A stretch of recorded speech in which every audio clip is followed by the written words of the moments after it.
Qala Rasulullah sallallahu alaihi wasallam fil hadis. Kanjeng Nabi Muhammad bersabda di dalam sebuah hadis, al-ijlatu, tergesa-gesa. Tergesa-gesa itu kesusu. Itu minas syaitan, termasuk perbuatan syaitan. Illa fi khamsi mawadih, kecuali 5 perkara boleh dipercepat. Fa innaha min sunani Rasulillah sallallahu alaihi wasallam, karena 5 perkara ini termasuk sunnah-sunnah Rasulullah sallallahu alaihi wasallam. Pertama, perkara yang boleh dipercepat itu anut dhaifi, memberi makan kepada seorang tamu. Siapa aja yang pergi ke rumah kita, datang ke rumah kita, cepet-cepet suguhi, jangan lambat.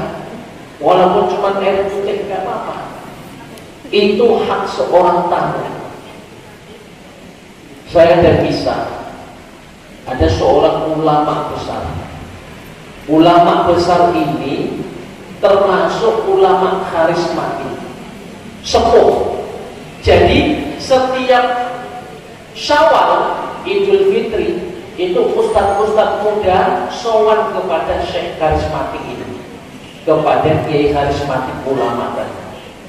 Jadi salah satu beberapa orang ustadz ini sowan, datang berkunjung silaturahim ke rumah syekh karismatik ini. Ketika datang, ternyata yang menyambut itu santri. Santrinya yang menyambut, silakan. Kata santri, silakan masuk. Akhirnya ustadz yang silaturahim tadi itu ngomong sama santri, dek santri, jangan buatkan minum ya, kami ini sedang berpuasa. Jangan buatkan minum. Oh iya Pak, iya Pak Ustadz. Akhirnya gak lama setelah ustadz-ustadz tadi disuruh duduk, keluarlah Mbah Yai karismatik tadi dari kamar. Setelah keluar, ditengok, disalami, kok nggak ada suguhan. Biasanya langsung disuguhi sebelum Mbah Yai datang. Akhirnya tanpa basa-basi dipanggillah santri oleh kiai tersebut. Sini, agak sedikit marah, kok gak disuguhi tamunya, disuruhkan minum, dikasih kue, kok gak disuguhi, kata kiai tersebut.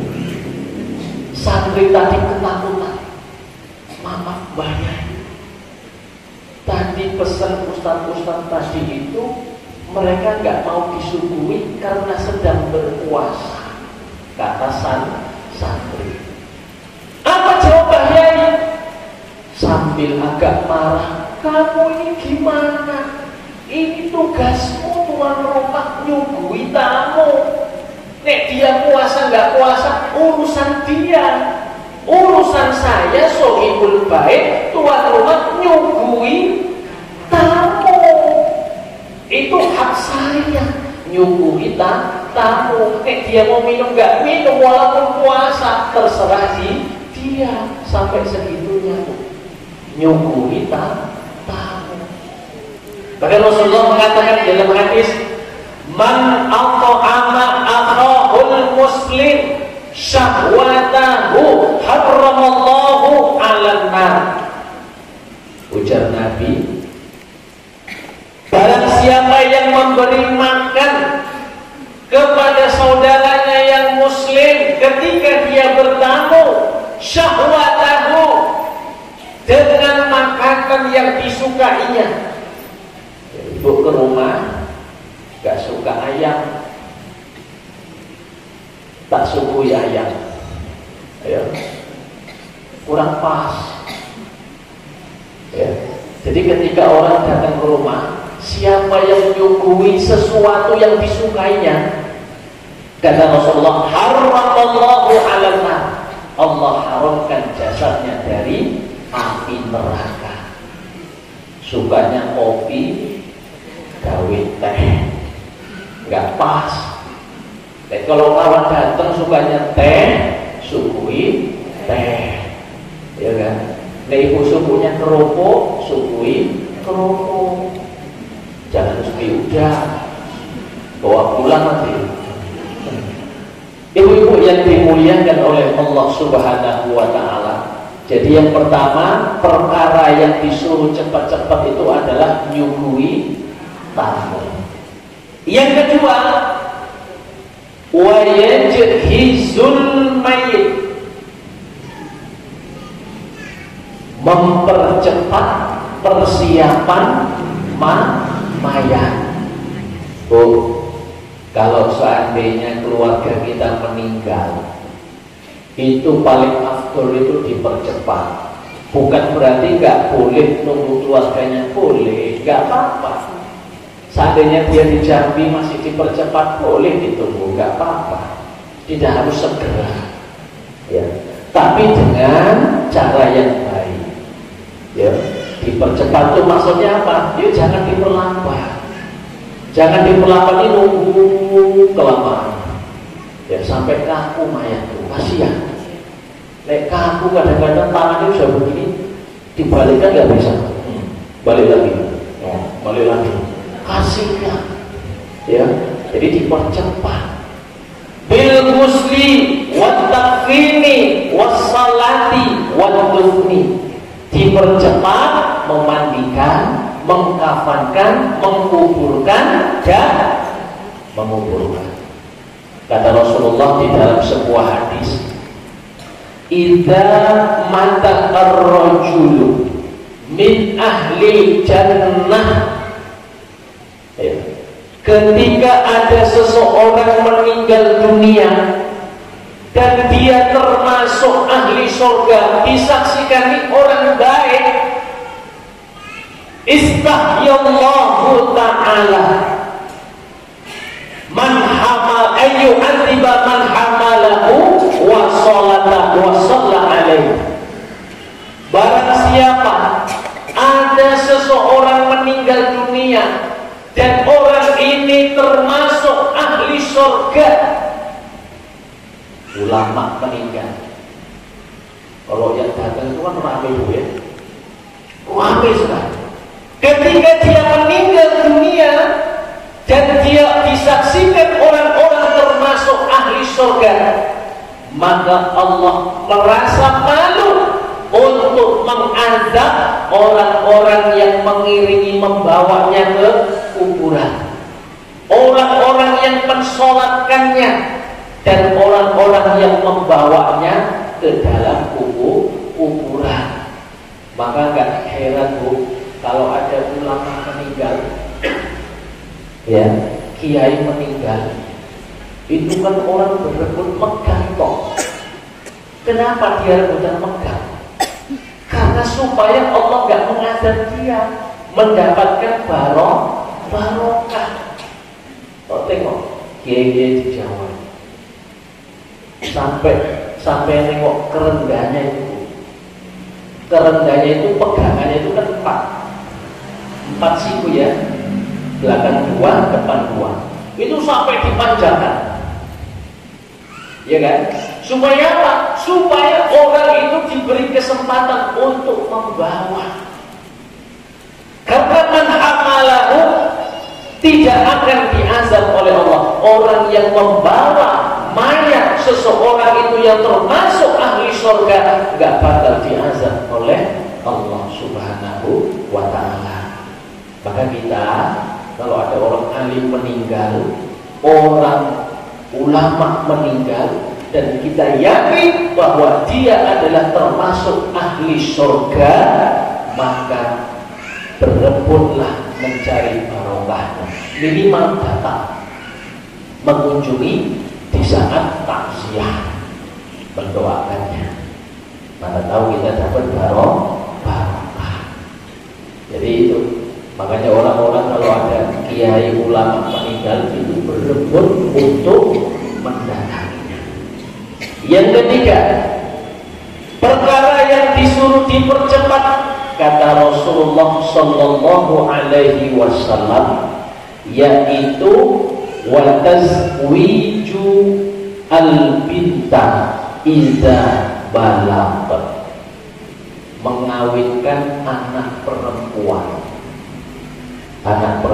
yang sudah cukup umur untuk menikah. Ibu punya anak perempuan kan? Punya Bu ya? Sudah menikah? Sudah, ada yang belum. Kalau ada punya anak perempuan Bu, sudah mau menikah, harus nikah kan tidak apa-apa. Kalau memang sudah cocok. Ini kadang-kadang enggak.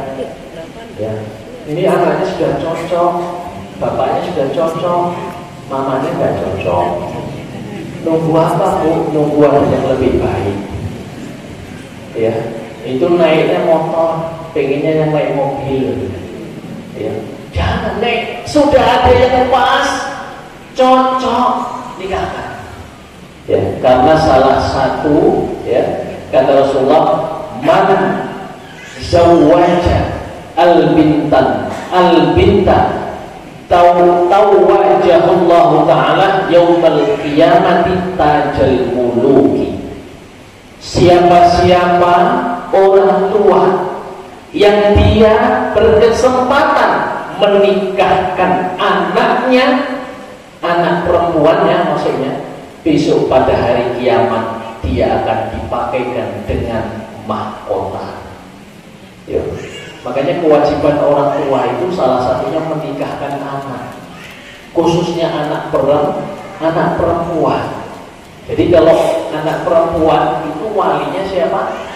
Bapak kandung, nggak bisa diwakilkan. Kalau ada bapak kandung, ini suami ibu, ya, mamanya ibu punya anak perempuan, dia mau menikah. Suami ibu kalau bisa yang nikahkan bapaknya itu, nggak usah diwakilkan, lebih berkah. Nggak bisa Ustaz, belajar menikahkan gampang kok, ya kan? Nengok catatan juga bisa, nggak harus hafal, ya. Bahasanya begini aja, wahai engkau seorang anak laki-laki bernama fulan, aku nikahkan engkau dengan anak perempuan kandungmu bernama fulana binti fulan, maharnya sekian tunai. Selesai, itu tok yang diucapkan, nggak ada lagi. Kadang-kadang orang tua sekarang takut mati, ya Bu ya. Gak usah malu, kok anaknya dewe kok. Anak sendiri itu, anak kandung dewe itu paling berhak, yang paling hak yang menikahkan itu adalah bapak kandungnya. Kalau bapak kandung yang menikahkan, itu si cowok tadi itu takut, ya. Takutnya apa? Gak berani dia mempermainkan anak kita, kayak macam-macam. Bawain golok ya, nggak macam-macam dia, tanggung jawab. Jadi anak kita berbahagia. Kenapa? Yang mendoakan, yang menikahkan adalah bapak kandungnya sendiri. Atau kalau nggak sanggup, memang nggak sanggup, yuk pasrahkan sama ulama kiai. Di Jawa itu rata-rata yang mengangkat itu kiai-kiai. Jadi berwali, ya Pak Yai, saya wakilkan wali nikah anak saya kepada Pak Yai untuk dinikahkan dengan seorang laki-laki bernama fulan-fulan, maharnya sekian. Begitu, ya, nikahkan anak perempuan. Yang keempat, perkara yang disuruh dipercepat, waqadha uddain idza wajaba, bayar utang. Bayar utang Bu, kayak punya utang cepat dibayar. Ini kadang-kadang sudah punya duit, wayah bayar, ngumpet kemana, ya, orang nyari sibuk kemana-mana, padahal dia punya uang. Ingat, ketika seseorang itu punya harta untuk membayar hutang kepada orang yang menghutangkan kepadanya sampai dia meninggal, maka hutang itu akan menggulung lehernya. Hati-hati Bu. Makanya kalau orang meninggal dunia Itu yang pertama kali dibayarkan itu ada yang mengatakan hutang, ada yang mengatakan yang kedua zakat. Tapi kedua-duanya wajib. Tapi paling utama itu hutang. Karena sempat Nabi ada sahabat meninggal dunia tak sempat bayar hutang, Nabi enggan mensolati. Ya, sempat kalau kayak gitu ditunggal ini nggak ada yang mau mensolati kayak mana? Ya, maka hutang itu harus dibayar. Punya hutang nggak Bu? Kredit, ya, motor dibayar sebelum meninggal dunia, ya. Sekarang ini wayah sudah nak kiamat Bu, ingat ya, ingat mati. Yang kelima, yang terakhir, wa taubatu minadz dzunubi idza furiḍa. Yang kelima, kata Rasulullah, perkara yang disuruh dipercepat adalah bertaubat kepada Allah Subhanahu wa taala. Taubat seseorang mukmin, taubatnya seorang mukminah kapan dilakukan? Setiap saat, setiap waktu. Minimal Rasulullah itu pagi dan petang. Pagi pada subuh, petang sore habis asar. Itu minimal tuh Nabi istighfar 70 kali. Bunyinya apa? Astaghfirullahaladzim. Itu toh 70 kali pagi dan petang. Nabi itu dosanya sudah diampunkan, dosa yang telah lewat maupun dosa yang akan datang. Padahal Nabi itu sudah bersih dari dosa, tapi masih beristighfar kepada Allah Subhanahu wa taala. Kalau bisa malam itu sholat taubat. Ya, kapan itu Bu? Malam bangun, ya, boleh setelah isya, boleh sholat taubat. Atau kalau paling bagus lagi, tengah malam bangun sebelum tahajud niat taubat. Ya, kayaknya usolli sunnatan taubati raka'ataini lillahi ta'ala. Sengaja aku sholat sunat taubat 2 rakaat karena Allah Ta'ala. Allahu Akbar. Ayatnya apa? Kafirun aja sama kulhu, gak usah panjang-panjang lah, yang pendek aja ringan. Setelah sunat taubat, apa yang dilakukan? Sholat sunat tahajud. Tahajud berapa rakaat itu? Berapa? Tak terbatas. Ya kan? Tahajud tak terbatas. Cuma kelasnya 2. Sampai subuh suntuk tahajud terus, monggo. Asal tahan dengkulnya aja. Ya, sampai subuh gak apa-apa. Jadi habis taubat rata-rata ulama itu tahajud. Tahajudnya terserah mau 8 rakaat, 10 rakaat, semampunya. Setelah sunnah tahajud, lalu sholat hajat.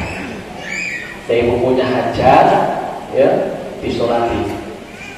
Saya itu dulu punya ijazah sholat sunat hajat. Itu kalau ini Bu, sholat hajat itu ada 2 cara.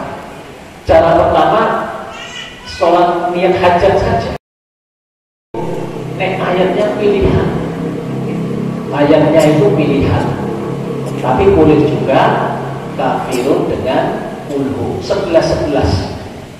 Lah, caranya begini. Ini ada caranya. Ini yang saya dapat ijazah dari Pondok Lirboyo. Ketika setelah sholat istikharah 2 rakaat, lalu setelah salam itu buka Quran. Ibu buka Quran, pasti lah, terserah buka. Setelah dibuka, bukaan itu, ya kan, begini. Ibu ambil 8 lembar. Jadi sudah dibuka 8 lembar, 1, 2 sampai 8. Baru setelah 8 lembar begini, tengok yang sebelah sini, sebelah kiri. Ya, sebelah kiri. Hitung kalau ibu pakai yang 15 baris, kan ada 1 halaman itu 15 baris. Itu cari baris yang ke-8. Ya, baris yang ke-8. 1 baris, 2, 3, 4, 5, 6, 7, 8. Dari 8 baris sampai ke bawah. Apa yang dicari? Cari pertama huruf kha. Huruf kha. Hitung dari baris ke-8 sampai akhir. Huruf kha. Berapa jumlah huruf kha di situ? Setelah itu dapat umpamanya huruf kha 5. Yang kedua cari huruf shin pakai titik. Shin pakai titik tebal. Itu juga dari baris 8. Berapa jumlah huruf shin tadi? Umpamanya 3. Berarti kha-nya berapa? 5, shin-nya 3. Kha itu adalah khairun, berarti baik. Syarrun, syar berarti buruk. Buruknya berapa? 3. Berarti istikharah ibu itu baik. Bangun bingung. Ya. Kalau seandainya shinnya yang banyak, berarti pilihan tadi itu nggak baik. Tapi kalau kha-nya yang banyak, khair, itu berarti baik, lanjutkan. Tapi bu, bisa jadi umpamanya ibu pilih menantu 2 atau B, sama-sama baik. Bingung saya. Bisa jadi pilihan ketiga itu diilhamkan kepada kita, bukan keduanya. Bukan si A, bukan si B. Berarti ada pilihan lain. Yo, bisa C, ya kan? Atau bisa Z. Jangan ingat, pilihan itu bisa saja bukan dari ilham hati kita. Bisa saja diilhamkan kepada orang lain. Tetangga datang, yuk, ngapa? Ku tengok calon menantu ayu itu, si A itu suka main judi. Oh, ketahuan. Yuk, itulah si B juga. Kemarin dengan ke kantor polisi, dia berurusan gara-gara narkoba. Berarti kan ketahuan. Berarti bukan kita yang Allah ilhamkan kepada kita, kepada orang lain. Itu cara istikharah ketika memohon pilihan kepada Allah Subhanahu wa ta'ala. Jadi sholat taubat 2 rakaat, tahajud sesanggupnya ibu, hajat 2 rakaat saja. Ya, istikharah 2 rakaat. Nek sudah witir, jangan witir lagi. Tapi nek belum witir, tutuplah dengan witir 1 rakaat saja. Tidak usah banyak-banyak, 1 rakaat saja. Usolli sunnatal witir rakaatan lillahi ta'ala. Allah Fatihah, kulhu, falak, anas, salam, selesai, tidur kembali. Ya, tidur kembali. Ya kan habis tahajud tidur lagi. Mau zikiran ya monggo kalau kuat. Ya Bu ya. Ibu-ibu yang dimuliakan oleh Allah Subhanahu wa ta'ala. Jadi yang paling tepat di antara 5 amal ini yakni bertaubat. Jadi taubat itu segera. Ya, jangan ditunda-tunda, segera kita bertaubat kembali kepada Allah agar kita diberikan kebaikan dunia wal akhirah. Demikian yang dapat saya sampaikan. Mudah-mudahan pertemuan kita ini bermanfaat, membawa barokah. Mohon maaf atas segala kehilafan dan kekurangan. Mari kita tutup dengan doa pembuka. Bismillahirrahmanirrahim. Alhamdulillah wassalatu wassalamu ala asrafil anbiya'i wal mursalin Sayyidina Muhammad wa ala alihi wa sahbihi ajma'in. Allahumma innaka ta'lamu sirrana wa alaniyatana faqbal ma'dziratana wa ta'lamu hajatana fa'atina su'alana ya Allah wa ta'lamu ma fi anfusina faghfir lana dhunubana fa innahu la yaghfiru dhunuba illa anta. Allahumma inna nas'aluka imanan kamilan yubashshiru qulubana wa yaqinan sadiqan wa ilman nafi'an wa rizqan halalan thayyiban mubarakan wasi'an hatta na'lama annahu la yushibuna illa ma qaddarta lana wa katabta lana wa rabbina bi fadlika wa qadrika ya dzal jalali wal ikram. Allahumma inna nas'aluka salamatan fid din wad dunya wal akhirah bi rahmatika ya arhamar rahimin. Rabbana atina fid dunya hasanah wa fil akhirati hasanah wa qina adzaban nar. Wa sallallahu ala sayyidina Muhammad wa ala alihi wa sahbihi ajma'in. Subhana rabbika rabbil izzati amma yasifun wa salamun ala al mursalin walhamdulillahi rabbil alamin. Taqabbalallahu minkum minna wa minkum taqabbal ya karim. Assalamualaikum warahmatullahi wabarakatuh.